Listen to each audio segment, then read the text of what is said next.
A student answer is never just a piece of text. It can show effort, confusion, growth, a creative idea, a misunderstanding that needs support, or sometimes a quiet breakthrough that only the teacher may recognize. That is why AI grading should never be just about speed. Yes, teachers need support. Yes, AI grading can save teachers hours each week. But the real question is this: can AI help teachers grade faster without removing the teacher judgment that students depend on? That is where human-in-the-loop AI grading becomes so important. For many teachers, grading is one of the most time-consuming parts of the job. Essays, short answers, worksheets, quizzes, problem sets, projects, feedback, revisions. And after all of that, teachers still need time to plan lessons, to support students, to communicate with families, and actually teach. So when AI grading tools promise faster grading, it's easy to understand the appeal. But many teachers also have real concerns. Will the feedback become generic? Will the AI miss context? Will it apply the rubric fairly? Will students still feel seen? And most importantly, will the teacher still be in control? That's where the role of human review comes in. Human-in-the-loop AI grading simply means that AI does not make the final decision on its own. Instead, the AI does the heavy lift. It reads the student work, it compares the response with the rubric, it suggests scores, it drafts feedback. It may also identify class-wide learning patterns. But then, the teacher reviews everything. The teacher can adjust the score, edit the feedback, add classroom context, recognize effort, correct anything the AI missed, and decide what finally goes back to the student. In a strong human-in-the-loop workflow, AI is not the grader of record, the teacher is. The problem is not that AI is useless. AI can be extremely helpful. The problem is when grading becomes fully automated without teacher judgment. Because classroom assessment is not always simple. A student may use an unusual example that still shows understanding. A student may write in a different style but still meet the learning goal. An English language learner may express the right idea with imperfect grammar. A student with an IEP may need feedback that reflects the support plan. A class may have discussed a concept in a very specific way that the AI does not know. Fully automated grading can miss those details. It may produce feedback that sounds polished, but does not match the student, the lesson, or the teacher's expectations. That's why speed alone should never be the standard for good grading. Good grading needs judgment. The first reason human review matters is accuracy. AI can process student work quickly and apply a rubric consistently, but teachers bring something deeper: context. A teacher may know that a student used an example from yesterday's discussion, or that a student explained an idea in their own words instead of using the exact expected phrase, or that a creative response deserves credit even if it does not fit the most predictable pattern.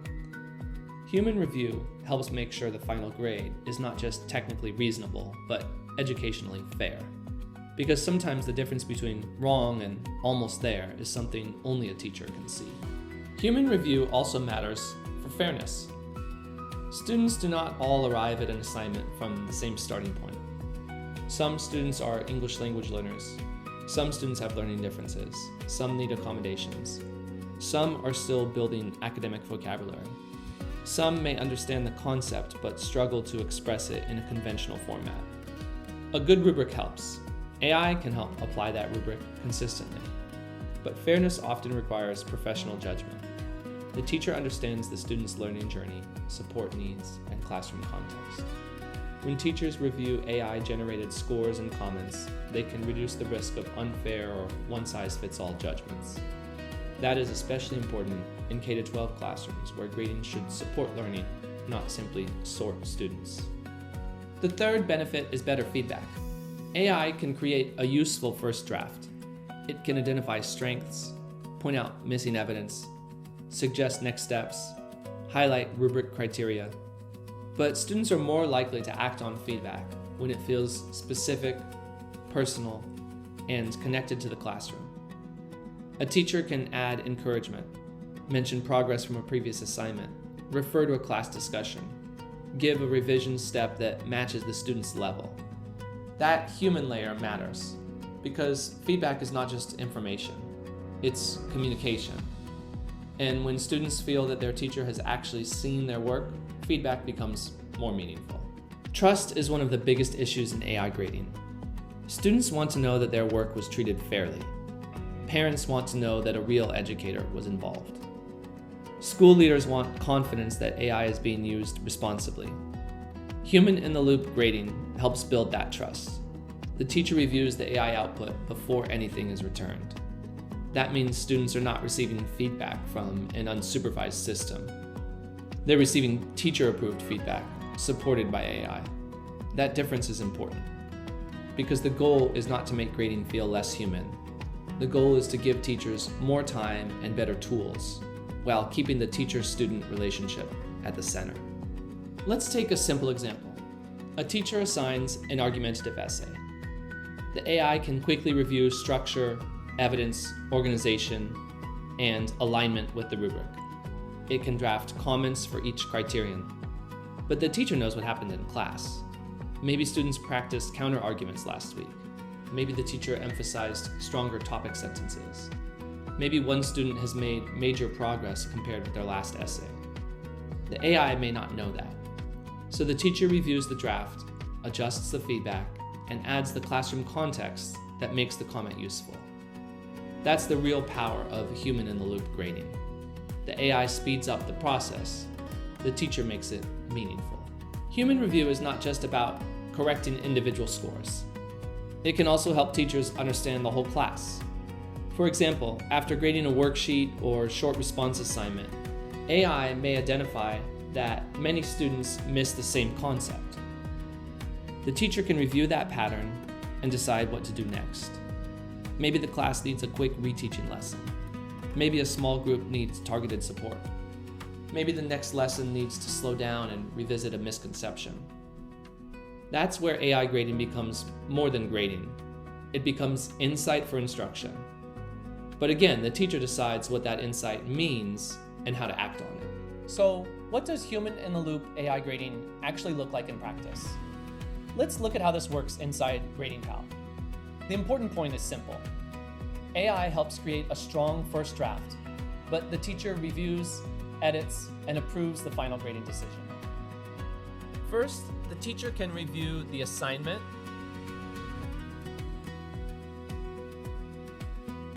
and the rubric being used for grading. This matters because good AI grading starts with clear teacher expectations.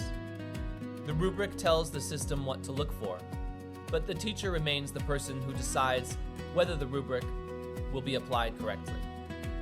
Before looking at the final score, the teacher can check the criteria, the performance levels, and the expectations behind the grade. Next, GradingPal provides AI-assisted scoring aligned to the rubric. You can see the rubric levels right here for each criterion. Instead of only giving one final number, the teacher can review how the score was actually built from the rubric, row by row.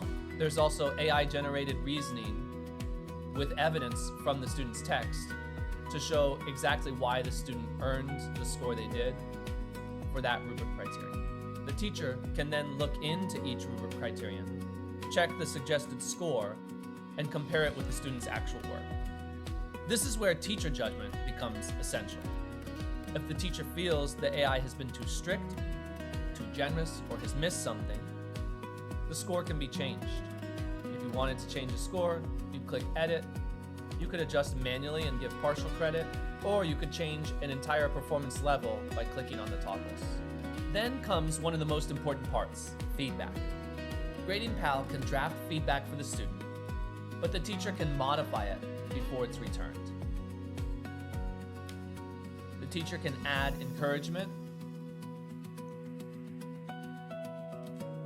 refer to something that was discussed in class, mention a student's progress, or rewrite a comment just so it sounds like the teacher's own voice. Because students should not feel like they're receiving generic AI feedback. They should feel like their teacher has seen their work and sees them. That human layer matters. It turns feedback from generic comments into teaching moments. And that is where AI support becomes truly useful. Finally, the teacher approves the score and feedback before anything is finalized. The approval step is not a small detail. It's the core of responsible AI grading. The AI has helped reduce the workload, but the teacher has reviewed the rubric, checks the score, refines the feedback, and made the final decision. That is human-in-the-loop grading in action. So if you're using any AI grading tool, not just GradingPal, here is the practical checklist teachers should keep in mind. Start with a clear rubric. Review the AI-generated scores. Edit feedback so it sounds like you and fits your classroom. Check for fairness, especially for students who may need additional support. Use patterns in the results to guide reteaching. And always approve the final feedback before it goes back to students. This workflow does not make the teacher less important. It makes the teacher's time more focused. Instead of spending hours on repetitive first-pass grading, teachers can spend more time on the parts of grading that require real professional judgment. Some teachers worry that using AI grading means becoming less of a teacher, but the right AI grading workflow should do just the opposite. It should reduce the repetitive workload, which makes feedback faster. It should surface learning gaps more clearly, which helps teachers respond sooner. And it should give teachers more time for what only teachers can do. Encourage a student, notice growth, explain a concept differently, build confidence, create a better lesson, make a student feel seen. That is not something AI can replace. That is better teaching. AI grading should not replace teachers. It should support them. The best AI grading tools keep teachers in control, protect professional judgment, and turn student work into better feedback and better teaching decisions. That is what human-in-the-loop grading is all about. And that is what GradingPal is designed to support. Grade faster, give better feedback, keep the teacher at the center. Visit www.gradingpal.com to learn more.